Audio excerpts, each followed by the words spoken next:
O assunto de hoje é: qual a melhor escolha que você pode fazer? Aprenda a fazer a melhor. Eu quero falar com você, mãe, esposa, pais, sobre um assunto que todos vocês têm dúvidas, que é qual a melhor escolha que deve se fazer e as consequências que podem gerar essas escolhas, porque todo mundo sabe, ou todo mundo deveria saber, que toda escolha, todo ato que você decide tem uma consequência após. Então hoje eu vou desmembrar algumas e vou passar para vocês que toda escolha tem uma consequência.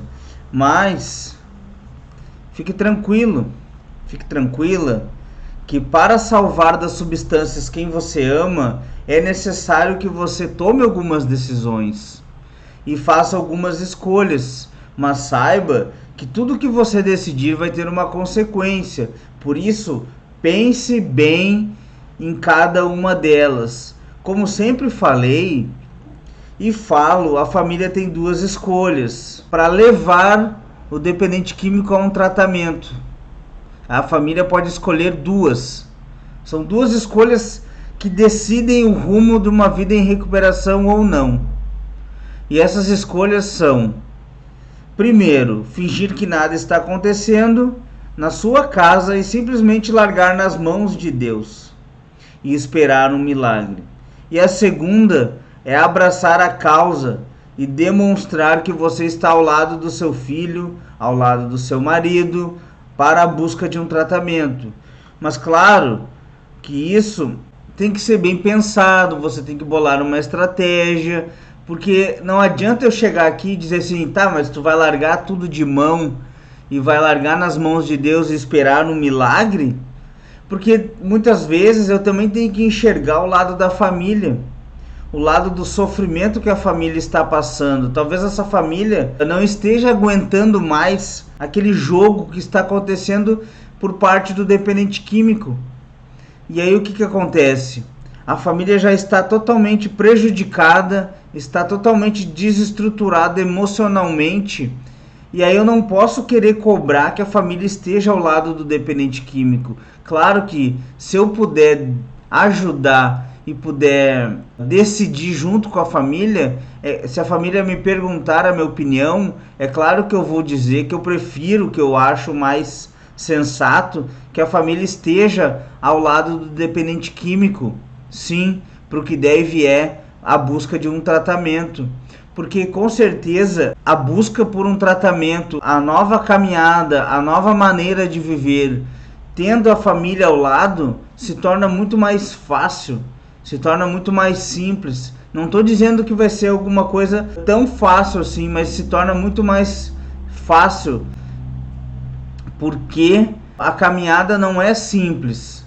A caminhada é árdua, é uma caminhada de entregas, de rendição. Então, se você tiver o apoio da sua família, se o dependente químico tiver o apoio da família antes do tratamento, durante o tratamento e depois, com certeza as coisas caminham por uma estrada muito mais simples, muito mais fácil de lidar. Então, assim, saiba que a partir do momento em que você aprende a salvar das substâncias quem você ama, suas escolhas e decisões têm que ser bem pensadas, pois você conseguiu reconquistar a confiança do seu filho, do seu marido de novo. Então, a partir do momento em que você consegue ter um diálogo novamente, e você tem que pensar bem antes de agir para não jogar tudo fora. E é uma coisa que eu sempre falo: se você reconquistou a confiança do seu filho, do seu marido, e aí você toma uma atitude errada, precipitada, o que acontece? Você vai acabar jogando fora toda aquela caminhada que você já trilhou. Porque o dependente químico, que está na ativa principalmente, ele é espiado, ele fica retraído, principalmente com a família, porque ele acha que a família quer o mal dele, que ele acha que a família está contra ele, e na verdade a família só quer ajudar. Mas e aí? A família fica uma sinuca de bico, porque ela fica: será que eu dou esse passo? Será que eu não dou? Será que eu falo isso? Será que eu não falo aquilo? Então, assim, pense bem antes de falar com seu filho, com seu marido, para que você não estrague tudo. Bem na palavra mesmo, é que você não estrague tudo. E aí, ao invés de ajudar, você vai acabar perdendo o seu familiar mais uma vez para aquele grupo de amizades, para aquele grupo que faz o uso e o abuso das substâncias. Então tome cuidado no que você vai, na decisão que você vai tomar, como vai ser, monte uma estratégia para que isso seja da melhor forma possível, o que você vai falar, como você vai falar, o momento certo de falar. Não adianta você pensar assim, mas eu vou falar agora que ele chegou em casa. Não. Se ele está sob efeito da substância, não adianta você querer conversar com ele, dar lição de moral, que ele não vai entender nada, ele não vai dar bola para tudo que você está falando. Simplesmente o que vai acontecer? Você vai gastar o seu tempo, você vai perder tempo, na verdade, tentando explicar uma coisa para uma pessoa que está... O que ele quer? Ele quer que você puxe dinheiro e dê para ele, isso que ele quer. Ou dê um cigarro, ou dê sei lá o que, mas ele não quer ouvir um sermão de madrugada ou de manhã cedo quando ele está chegando. Então pense bem em todas as atitudes que você vai tomar, porque o que você quer? Você quer levá-lo a um tratamento, você quer que ele vá a um tratamento, busque uma nova maneira de viver, viva a vida em recuperação. Mas para você conseguir isso, você tem que fazer com que o dependente químico enxergue que essa nova maneira de viver é mais atraente que a vida na ativa. E para isso acontecer, você deve tomar decisões. Você tem duas a tomar. E as duas são: ou você larga nas mãos de Deus, confia, espera que aconteça um milagre. Como eu falei aqui, a primeira é largar nas mãos de Deus, esperar um milagre. Mas uma coisa que eu tenho para te dizer: milagres não acontecem a todo momento. E aí mais, a recuperação não é somente um milagre. Claro que para quem vê de fora, acha que é um milagre. No meu caso, meus pais, eles até acreditam que seja um milagre eu estar 12 anos limpo. Algumas pessoas que não têm tanto entendimento acreditam que seja um milagre. E pode até ser um milagre. Uma pessoa que nem eu estava na situação que eu me encontrava, hoje me encontrar desse jeito, com as conquistas que eu já adquiri, tanto de bens materiais quanto de dignidade, de trabalho, enfim. Mas a questão é o seguinte: um milagre se dá assim, tipo um passe de mágica.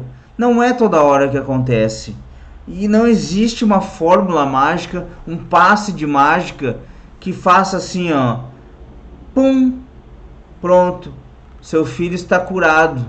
Essa é a primeira decisão que você pode tomar: largar nas mãos de Deus, fingir que não acontece nada, fingir que não tem nenhuma problemática acontecendo com você. Mas será que você está preparado para as consequências que isso pode lhe gerar? Você vai conseguir saber que seu filho está catando lixo, catando comida na lixeira para se manter vivo, para manter o vício? Será que é isso que você quer para o seu filho? Para o seu marido? Pense bem. Então essa primeira decisão que você pode tomar, claro que para uma esposa talvez seja mais fácil largar nas mãos de Deus, largar de mão, vamos dizer assim, porque é outro tipo de amor. Não é um amor incondicional, que nem de pai e mãe pelos filhos. Porque o pai e a mãe, normalmente, o mais comum do pai e da mãe é dar a vida pelos filhos. é fazer de tudo, principalmente nessa situação, tentar ajudar ao máximo. E aí? Então, normalmente os pais se dão pela segunda escolha. E a segunda escolha é o quê? É apoiar o dependente químico, mas não querer resolver as coisas para ele. Até porque ele tem suas responsabilidades. E nessa segunda escolha, você, mãe, você, esposa, deixa bem claro para ele que você o apoia. Está sempre com ele, mas para buscar uma vida em recuperação. Você não aceita o que ele faz de errado.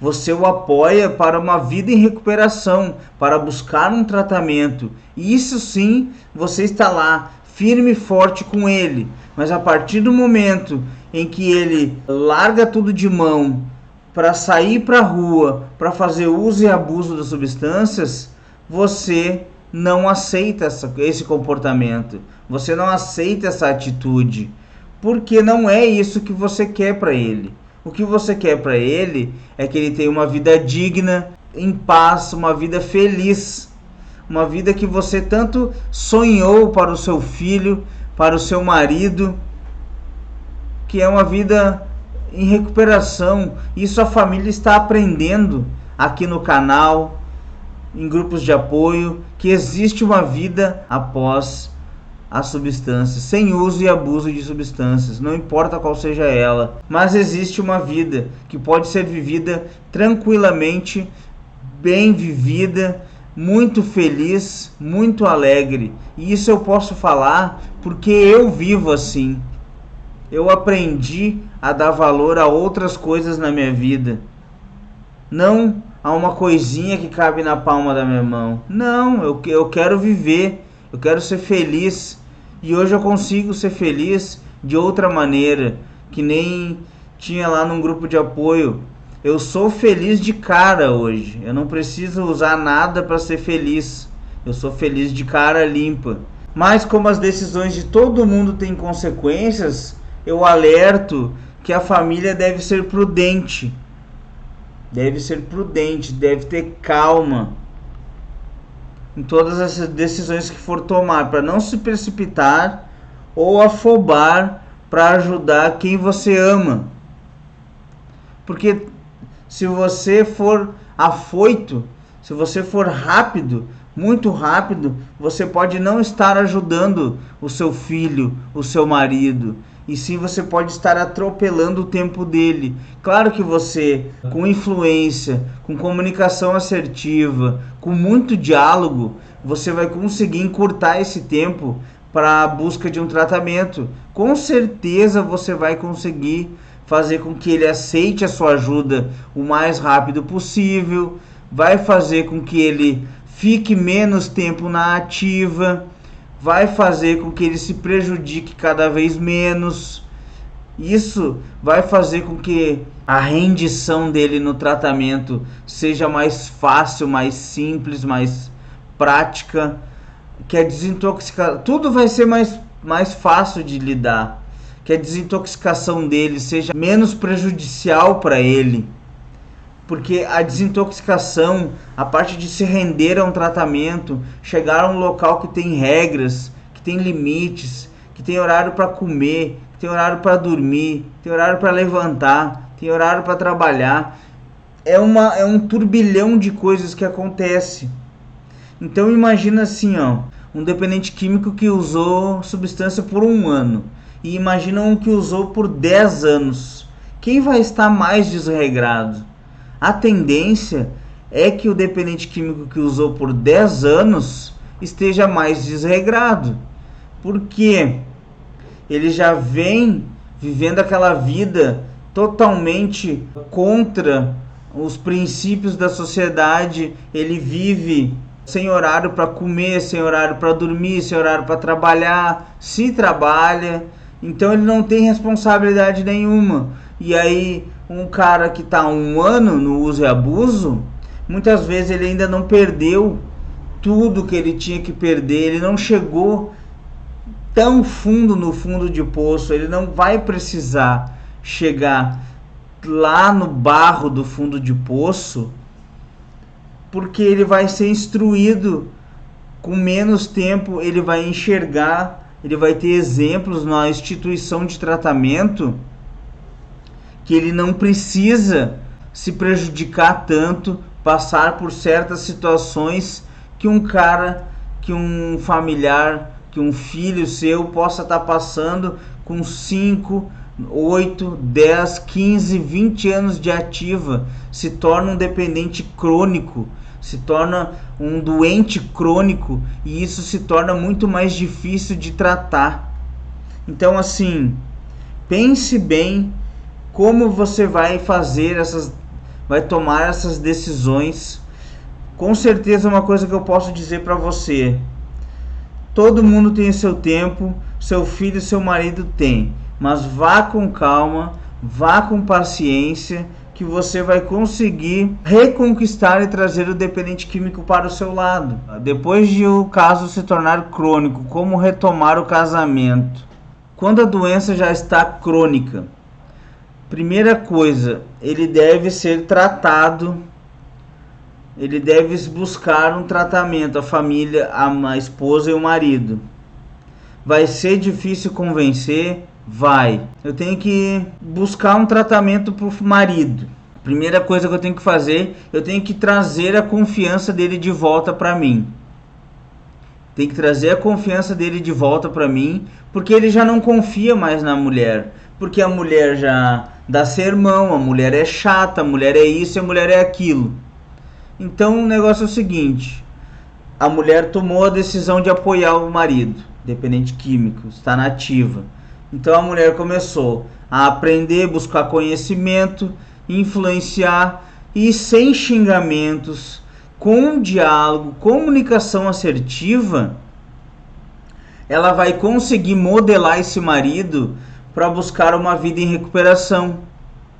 E aí vai convencer, vai mostrar que uma vida em recuperação, sem uso, sem abuso de substância, sem não usar nada, sem viver de cara limpa, é muito mais atraente que a vida na loucura, que a vida na ativa, que, se formos parar para ver, a vida na ativa não tem nada de bom, não tem nada de interessante, porque é só uma vida, uma roda que gira, é um círculo, é repetitivo. Você pega dinheiro, busca substância, usa, pega dinheiro, busca, usa, pega dinheiro, busca, usa, e fica só nessa.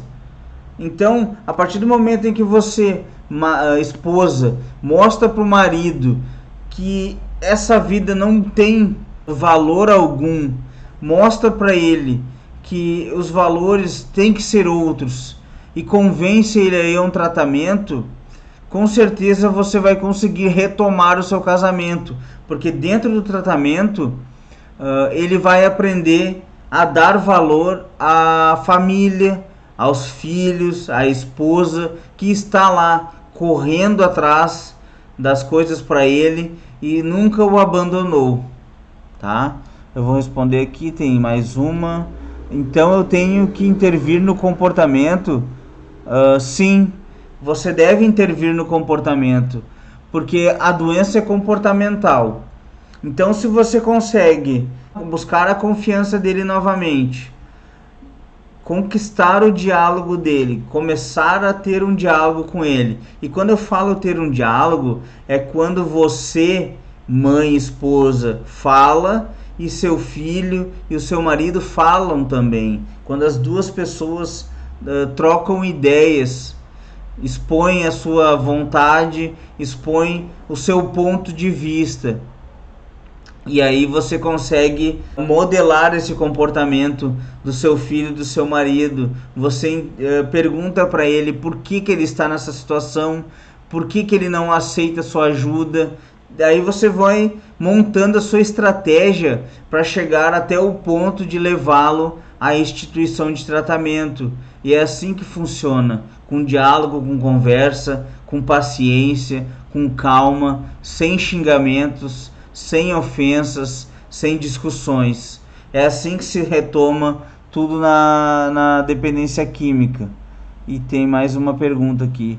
O que fazer quando o marido chega em casa alcoolizado? Bom, o que se deve fazer quando o marido chega alcoolizado, sob efeito de substâncias, já que ele já está nessa situação? Não vai adiantar você querer conversar com ele, você querer dar um sermão, você querer fazer com que ele entenda que ele está fazendo aquilo de forma errada. Então, a melhor maneira de você mostrar para ele que você não está satisfeita com aquele comportamento que ele vem apresentando, no caso, naquele momento, que é estar bêbado, estar alcoolizado, estar sob efeito de substâncias, a primeira coisa que você deve fazer é evitar falar com ele. Evitar falar com ele, rejeitá-lo, bem na curto e grosso. Rejeite ele, finja que ele não está lá na casa. E aí sim, você vai conseguir fazer com que ele fique pensando depois do banho, durante o outro dia. Poxa, mas eu sempre cheguei em casa e quando eu estava sob efeito da substância, a minha mãe ou a minha esposa esquentava comida para mim, me trazia toalha no banho, e hoje eu cheguei e fui rejeitado, não conversaram comigo, não me deram bola, não me deram nenhum sermão. É assim que funciona, porque você vai fingir que ele não está lá, e aí você não vai fazer nenhuma mordomia para ele, você não vai facilitar nada para ele. E aí o que acontece? Acontece que ele vai fazer ele pensar. Talvez não seja na primeira vez, mas se você fizer isso por inúmeras vezes, por quantas vezes for necessária, vai fazer com que ele pense que, poxa, mas eu chego em casa alcoolizado, sob efeito, e eu sou rejeitado. Vá dormir na sala, se puder nem durma nem do lado dele, porque vai fazer com que ele se sinta rejeitado e vai fazer com que ele pense melhor antes de usar novamente. A Tatiana está falando aqui, a ausência que fala mais que qualquer briga. Com certeza, porque eu vou dizer por experiência própria que a minha mãe foi muito de falar comigo, de dar sermão, de gritar, de querer me xingar de madrugada, e isso não adiantava nada. Eu pedia para ela ficar quieta, eu comia, tomava banho, ia dormir, e no outro dia o que acontecia? Eu estava lá, pedindo dinheiro, pedindo cigarro, usando novamente, e escutando o mesmo sermão de madrugada, e isso tudo virou um círculo. Todo dia eu repetia o mesmo comportamento. Então quem sabe se ela tivesse me ignorado, talvez eu tivesse ficado pensando, poxa, mas o que está acontecendo? Eu estou sendo ignorado. Se ela não abrisse a porta da cozinha para eu comer de madrugada, como será que eu ia reagir? Poxa, mas eu vou ficar com fome agora de madrugada? Ah, mas eu tô louco de fome. Talvez ela fizesse uma, duas, três. Na quarta vez eu chegasse no horário da janta com toda a família para comer. Então, talvez algum comportamento que ela fez errado, tentando acertar, não me ajudou muito. Talvez alongou mais o período que eu passei na minha ativa, porque eu não dei bola para isso. Porque, querendo ou não, estava sendo facilitadas as coisas para mim. Ela facilitava em abrir a porta da cozinha para mim, em deixar a comida nas panelas para mim, em deixar eu esquentar a comida de madrugada. Eu não lavava a louça. São pequenas coisas que geram uma facilitação, que fazia com que eu não mudasse os meus comportamentos, porque eu achava que estava tudo certo. Se eu usasse substância, usasse droga, e eu ainda tinha tudo aquilo nas mãos, por que eu ia parar de usar se eu tinha tudo aquilo? Então, com certeza eu não mudava de atitude.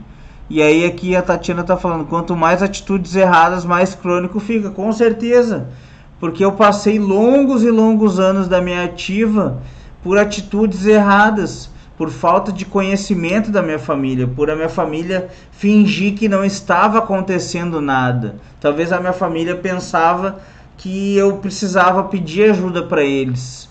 Mas isso é muito difícil. Vamos dizer que em cada 10, um peça ajuda. A maioria não pede ajuda. E eu nem sabia que existia ajuda. Eu jamais tocaria nesse assunto com a minha família. Pô, mãe, pai, eu tô perdido no mundo das drogas, não sei mais o que fazer, me ajuda. Sendo que eles já tinham encontrado droga nas minhas coisas, já tinham visto, só em me ver, eles já sabiam que eu não estava normal. Mas mesmo assim, eu não pedi ajuda. O que eu queria? Eu queria era dinheiro, eu queria era cigarro, eu queria roupa, isso que eu queria. Eu não queria... E aí, claro, eu usava a substância e quando eu chegava de madrugada, de manhã cedo, eu não queria... Chegou um ponto que eu não queria mais usar, eu queria mudar de vida, mas eu não sabia como. E uma das partes que eu deveria ter feito era o quê? Ter pedido ajuda. Mas como a doença já estava num estágio crônico, eu não conseguia pedir ajuda. Mas a minha família, por um momento, ela tomou a primeira decisão, que foi talvez largar nas mãos de Deus, fingir que não estava acontecendo nada. E por um segundo momento ela tomou a segunda decisão que eu falei aqui anteriormente, que foi estar ao meu lado, porque ela tomou as duas decisões juntas. Ela largou um pouco de mão e nunca me abandonou, com os erros e acertos deles. Então eles nunca me abandonaram, me ofereceram ajuda, foi da maneira deles, não foi da melhor maneira, não foi, mas chegou um ponto em que eu aceitei essa ajuda por uma livre, espontânea, forçada vontade deles, mas eu aceitei ajuda. E aí eu não tinha mais escolha. Ou eu aceitava ajuda, ou eu ia morar na rua, ou enfim. Mas eu tive que escolher me tratar. Eu não tinha mais outra escolha. E eu me escolhi me tratar, me rendi ao tratamento e estou aqui hoje, falando com vocês e passando os meus conhecimentos, estudo cada dia mais. Tem mais uma pergunta aqui. Então, tenho que ter uma estratégia para agir. Com certeza, tem que ter uma estratégia para agir. E muitas vezes a dor em assumir e pedir ajuda por parte da família seja demorado, assim como é difícil para o dependente químico. Com certeza é complicado, entendeu? A família muitas vezes não sabe oferecer ajuda, muitas vezes o dependente químico não pede ajuda e eles devem montar uma estratégia. Você, pai, você, mãe, deve montar uma estratégia. E a minha família montou a dela do jeito deles, radicalmente, mas deu certo. E hoje eu só tenho a agradecer a essa estratégia radical que eles montaram, que foi com erros e acertos. Claro que foi por longos e longos anos, se arrastou essa minha ativa, com certeza foi, podia ter sido mais rápida, podia ter sido encurtado esse tempo, poderia, mas não foi. Mas eu também não tô aqui para reclamar disso, porque cada um eu tive o meu tempo foi mais longo, eu consegui me tratar, eu aceitei, me rendi ao tratamento e hoje estou aqui falando com vocês. Mais uma... A família sente vergonha para pedir ajuda. O que faz demorar por mais tempo por parte da família é que a família sente vergonha, assim, porque não é toda a família que chega no grupo de apoio ou chega no vizinho e diz: bah, o meu filho tá envolvido, mesmo os vizinhos sabendo, mesmo toda a vizinhança, todo mundo, os familiares sabendo que talvez o filho deles está envolvido com substância, a família tem vergonha de dizer, bah, meu filho tá envolvido com droga, eu não sei o que fazer, vocês sabem como podem me ajudar? E então tem um preconceito por parte da família e por parte dos amigos da família, dos familiares, por parte dos vizinhos. Então, com certeza, isso faz com que demore mais ainda, que faça com que a família aceite essa problemática. Então, quanto mais a família demorar para aceitar a problemática dentro da casa deles, mais difícil fica para oferecer um tratamento para o seu filho, para o seu marido. Então, assim, o que eu tenho para dizer para as mães e para os pais, para as esposas: não fique com vergonha. Busque.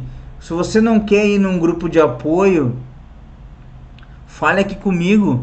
Manda mensagem no privado, manda mensagem no direct, que pode ter certeza que você vai ser ajudada da melhor forma possível.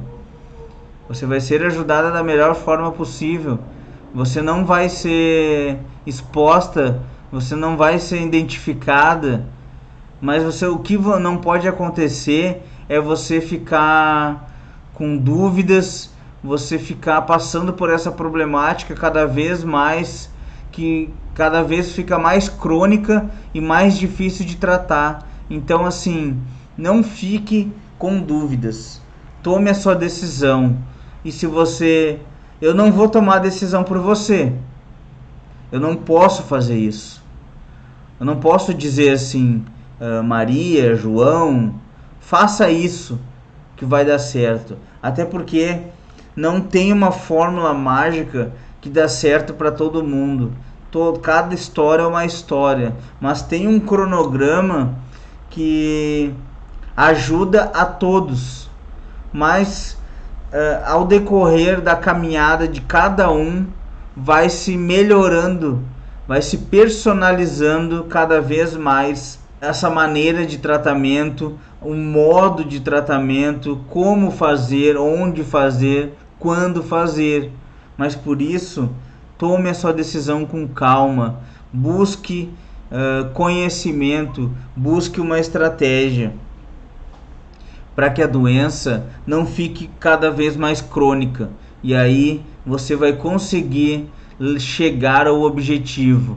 E qual é o objetivo? Levar o seu filho, o seu marido à busca de um tratamento e fazer com que ele aceite ajuda, se trate e queira manter a vida em recuperação, que é o mais importante, manter a vida em recuperação. Que ele se renda ao tratamento e com certeza queira manter a vida em recuperação. Eu quero agradecer a todos que participaram da live, direta e indiretamente, que olharam a live, que estão aqui ainda. Eu quero agradecer a todos que só passaram por algum momento. Estou muito feliz com todos que estão participando da live. Quem quiser, fique à vontade, que agora só quarta-feira temos a próxima live. Então, uma boa noite e vem para a recuperação.